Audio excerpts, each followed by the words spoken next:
حضرت ابو عبد الرحمن فیری صحابی ہیں، وہ غزوہ حنین کا واقعہ بیان کرتے ہوئے کہتے ہیں کہ شہدت مع رسول اللہ صلی اللہ تعالی علیہ وسلم حنینا، فرمایا کہ ہزاروں کے لشکر میں میں بھی حضور کی غلامی میں حنین والے دن حضور کے ساتھ تھا۔ فسرنا فی یوم قائض شدید الحر، فرمایا جس دن ہم رسول اللہ کی غلامی میں چل رہے تھے وہ بڑا گرم دن تھا۔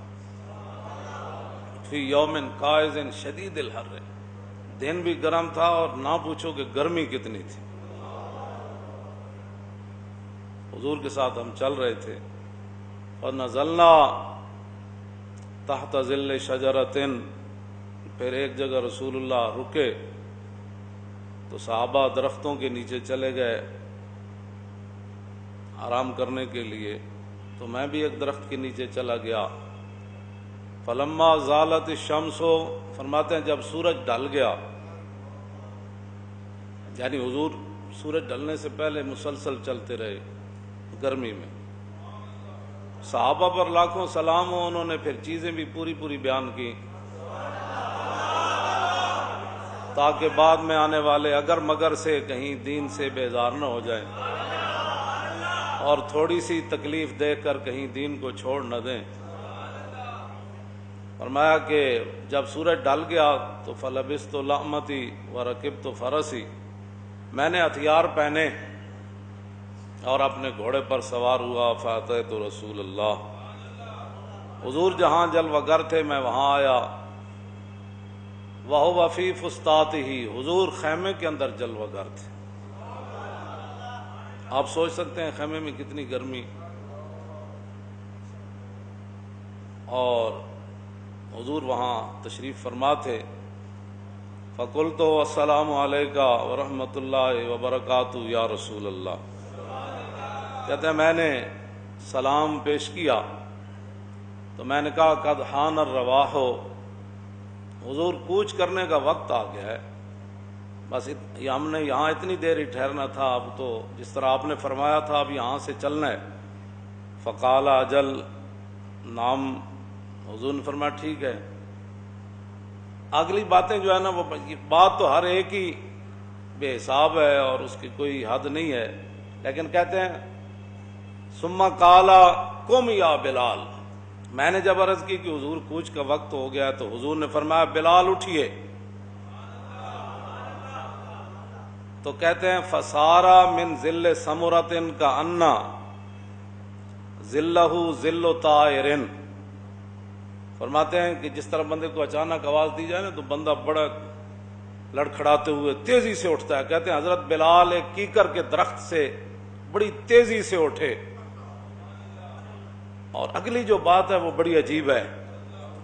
حضرت ابو عبد الرحمن فیری کہتے ہیں کہ میں بتاؤں کہ بلال جس کیکر کے نیچے سوئے ہوئے تھے اس کا سایہ کتنا تھا؟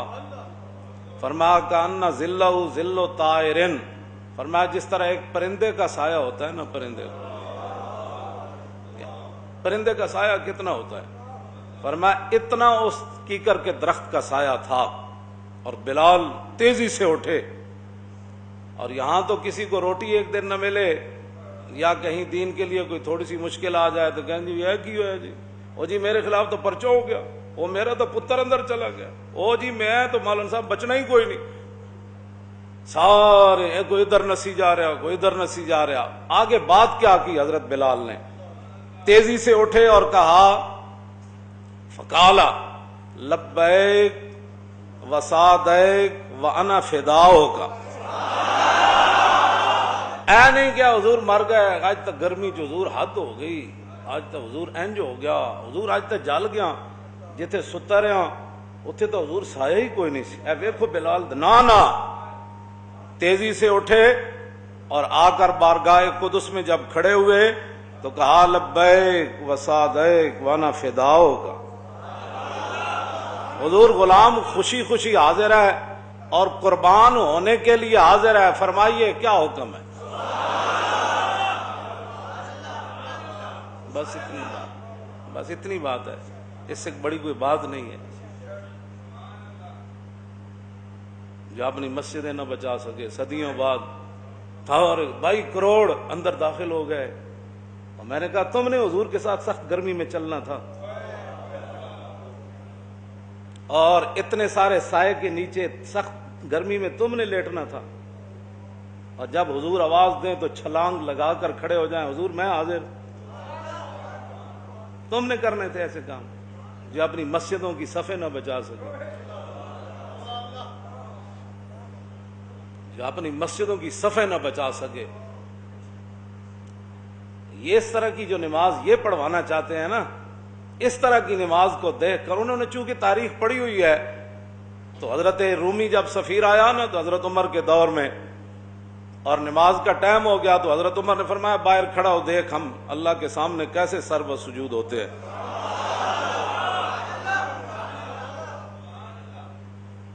جب حضرت عمر نے تیر کی طرح صفیں سیدھی کی نا ایسے کر کے, تو رومی سفیر یہ منظر دیکھ کر غش کھا کے گر گیا, کہنے لگا عمر تو سانو کسے کام دا نہیں چھوڑیا. یہ قوم جو پانی پلانے پر لڑ پڑتے تھے, تو انہیں ایک ہی صف میں ایسے سیدھا کیا جیسے تیر سیدھا ہوتا ہے. اس صف کو دیکھ کر کافروں کا جو سفیر تھا وہ بھی گر گیا تھا.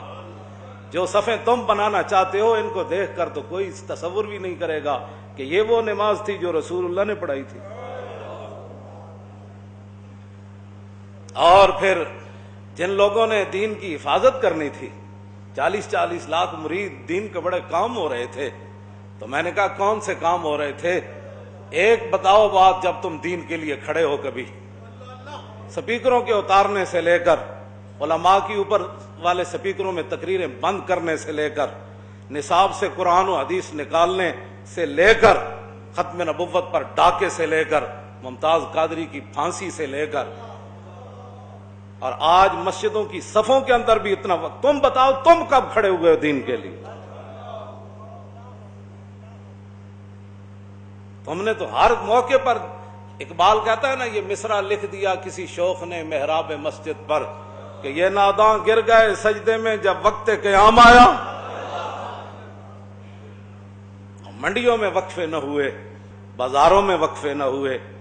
ایک پولیس والا تھانے دار گاڑی میں آتا ہے تھانے سے, پوری نفری بٹھا کر لاتا ہے, وہ 5 فٹ پر نہیں بٹھاتا اپنے ملازم, لیکن وہی جب مسجد میں آ جائیں تو 5 فٹ کا وقفہ ضروری ہو جاتا. 5 باپ بیٹے گھر سے نکلے تراویح پڑھنے کے لیے, گھر میں بھی اکٹھے بیٹھے تھے اور گاڑی میں بھی اکٹھے بیٹھے ہیں, لیکن جب مسجد کے دروازے کے اندر آ گئے تو کہا نہیں 5-5 فٹ دور ہو جاؤ. گھر میں بھی 5 باپ بیٹا اکٹھے بیٹھے تھے, ان کو نہیں لگا کرونا اور گاڑی میں بھی نہیں لگا, لیکن جب مسجد میں داخل ہوئے تو کرونا آ گیا.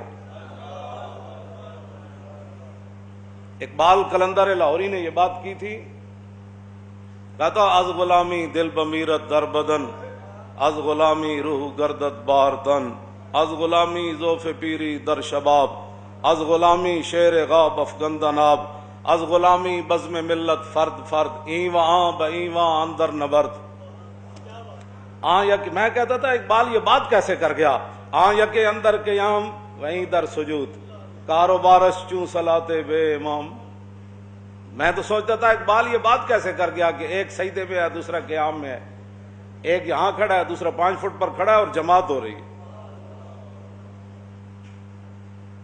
جو بندہ کچا پیاز کھاتا ہے نا اور لہسن کھاتا ہے, حضور نے فرمایا وہ مسجد میں نہ آئے.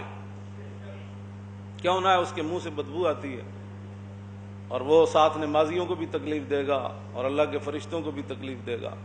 میں جو بات کرنے لگا وہ بڑی توجہ سے سننی ہے. اگر کوئی صفوں میں گنجائش کی بات ہوتی نا تو حضور نے فرمایا تو گھر بیٹھ, تو نے نہیں آنا, تو گھر بیٹھ. اگر اس کے لیے کوئی اس طرح کی بات ہوتی تو حضور فرماتے مسجد میں تو آ جا, لیکن 5 فٹ کے واسطے پر کھڑا ہو جا, ورنہ تو گھر بیٹھ. اور یہاں بڑے بڑے لوگ جب بات آئی ہے دین کی تو دین کی ترجمانی کرو, وہ آ گیا نہیں جی ٹھیک ہے ہم وقفہ کر لیں گے, یہ کر لیں گے, ہم وہ کر لیں گے. وہ ایک بار پوچھو تو صحیح کہ ہم نے بھی کبھی مداخلت کیا تمہارے تھانے میں؟ ہمیں نہیں پتا کیا ہوتا ہے, اوپر سے لے کر نیچے تک ملک میں کیا ہو رہا ہے سب کو پتا ہے, لیکن ہم اتنے ہی مکلف ہیں جتنی بات کر رہے ہیں.